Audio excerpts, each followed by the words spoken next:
మీరు ఎప్పుడైనా వెంకటేశ్వర స్వామి వారు వీరాసనంలో ఉండగా చూశారా? వీరాసనం అంటే ఎడంకాలు కింద పెట్టి కుడికాలు పైకెత్తి ఎడమ తొడ మీద వేసుకుని కూర్చుంటే ఈ కాలు కొద్దిగా ఇలా పైకెత్తి ఉంటే ఈ కాలు యొక్క అడుగు భాగము కనపడుతుంది. ఈ ఎడంకాలు కుడికాలు మీద వేయడం వల్ల, కుడి తొడ మీద వేయడం వల్ల ఎడంకాలు అరికాలంతా కనపడుతుంది. అలా కూర్చున్న వెంకటేశ్వరుణ్ణి మీరు ఎప్పుడైనా ఎక్కడైనా చూశారా? ఒకవేళ అలా చూసిన వాళ్ళు ఎవరైనా ఉంటే సభలో ఒక్కసారి ఎక్కడ చూశారో నాకు సభలో లేచి నిలబడి చెప్పండి. ఎవరైనా ఒక్కరైనా అలా చూసిన వాళ్ళు ఉంటే తిరుమలలోనే అవుతుంది ఆ దర్శనం. అది అసలు పాదదర్శనం అంటే.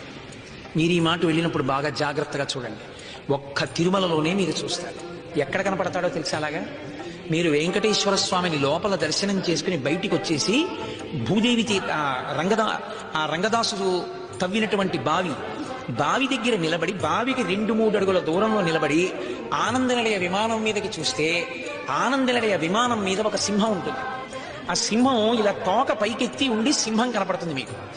ఇక్కడ ఉన్నటువంటి సింహం ఇటువైపు మూలకి ఉన్నటువంటి వెంకటరమణుడు ఆనంద నిలయంలో అక్కడి నుంచి చూస్తే మాత్రమే కనపడతాడు. వీరాసనం వేసుకుని కూర్చుని ఉంటాడు.